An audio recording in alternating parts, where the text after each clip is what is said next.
Saludos, apreciados estudiantes. Hoy damos inicio al nuevo periodo escolar y este nuevo periodo escolar nos trae la primera unidad temática titulada Analizar la pieza fundamental de la vida, es decir, vamos a hablar sobre las células. Esta unidad temática es para los estudiantes de tercer año A y B, de las secciones A y B. Como ya saben, bueno, aunque ustedes son nuevos un nuevo grupo para mí, algunos sabrán que mi nombre es Alejandro Gamboa y voy a ser su profesor de biología durante este año escolar. Entonces con esto damos inicio a este periodo académico con esta primera unidad temática.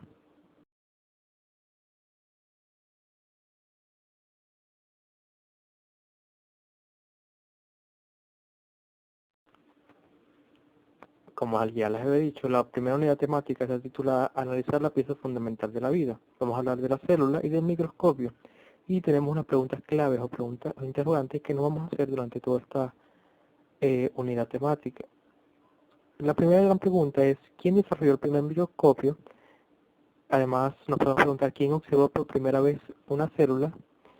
Otra pregunta sería, ¿qué es una célula? Y, por último, ¿cómo es la estructura del microscopio? Estas preguntas serán respondidas a lo largo de la presentación.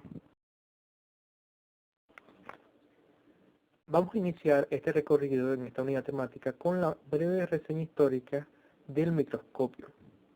Como sabemos, el estudio de las células siempre se va a relacionar con el microscopio, ya que gracias a los lentes de visión microscópica digamos, gracias a los cuales se puede observar la célula. Vamos a hablar primero de Zacharias Janssen, uno de los primeros científicos que en el año 1595, y con su ayuda de su padre, Hans, desarrolló un lente con un poder de amplificación que era de 3 a 10x, es decir, 3 a 10 veces el tamaño de la muestra.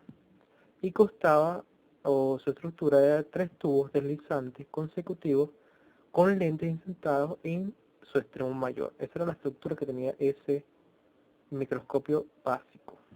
Luego, la Academia de Lindsay en el siglo XVII fue la que, digamos, acuñó por primera vez el término microscopio, aunque este microscopio era considerado un juguete para esa época. Fue el científico Malpighi, en el año 1600, quien utilizó un microscopio y observó por primera vez, utilizando un modelo italiano de microscopio, él observó arterias y venas conectadas entre sí por capilares. Posteriormente, esto permitió el descubrimiento de los glóbulos rojos.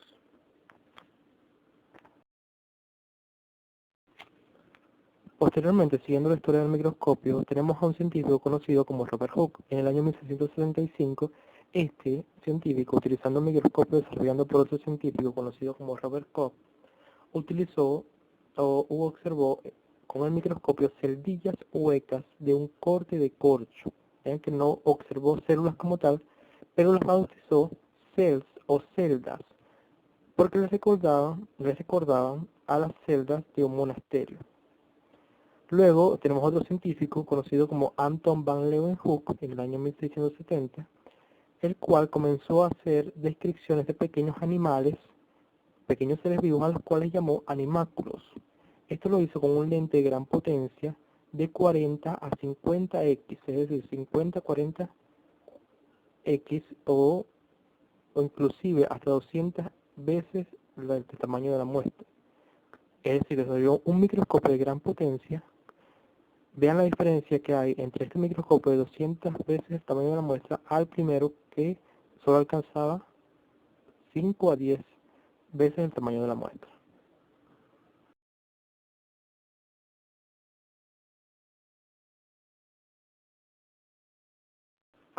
El descubrimiento del microscopio nos permitió dar pie al inicio de la teoría celular, ya que para observar las células se requería del microscopio. Las células parecían componer algunos organismos, esto era lo que se pensaba, pero no se tenía la teoría en sí. Fueron poco a poco varios científicos que dieron pie a esta teoría. El primero fue Matthias Claven en el año 1838, que decía que las plantas estaban compuestas por células. Él llegó a examinar ciertas plantas y decían que estaban compuestas por células. Asimismo, otro científico, Theodor Schwann, planteaba que los animales, por su parte, también estaban compuestos por células. De esta manera, o siguiendo este punto de vista, Rudolf Virchow establece también que las células provienen de células preexistentes. Y el último toque lo dio en el año 1880 Weizmann, al decir que las células provienen de hace mucho tiempo atrás, es decir, existieron hace mucho tiempo. Digamos que estas frases o estas afirmaciones constituyen la base de la teoría celular. Gracias a los descubrimientos de los científicos anteriores, tenemos los postulados de la teoría celular, y son los siguientes. El primero es que los seres vivos están compuestos por células. Todos los seres vivos están compuestos por células. La célula va a ser la unidad de todos los seres vivos.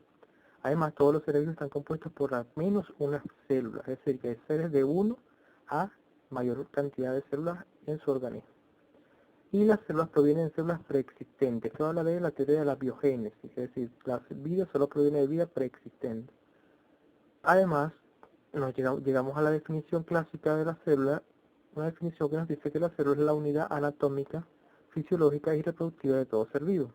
Es anatómica porque constituye el todo de un organismo en su anatomía, fisiológica porque cumple todas las funciones fundamentales del organismo, y reproductiva porque es capaz de reproducirse por una serie de procesos como la mitosis y la meiosis. En vista de que hemos hablado un poco acerca de la célula, el cual es un tema que ampliaremos en la segunda unidad, vamos a hablar un poco acerca del microscopio y los tipos de microscopio existentes. Primero tenemos el microscopio óptico. Este está compuesto por un sistema de lentes que amplifican la muestra hasta 2000 veces. Funcionan como lupas, pero son microscopios compuestos. Además tenemos el microscopio electrónico, que usa un haz de electrones como fuente de luz en un tubo al vacío. Existen tres tipos: el convencional, de barrido y transmisión. Por último tenemos el microscopio de efecto de túnel, desarrollado en el año 1981 por Pirning y Roy, y se basa en el análisis de la estructura electrónica, es decir, forma imágenes topográficas a nivel atómico, funciona a nivel atómico, y gracias a esto estos científicos ganaron el premio Nobel de la Física en el año 1986.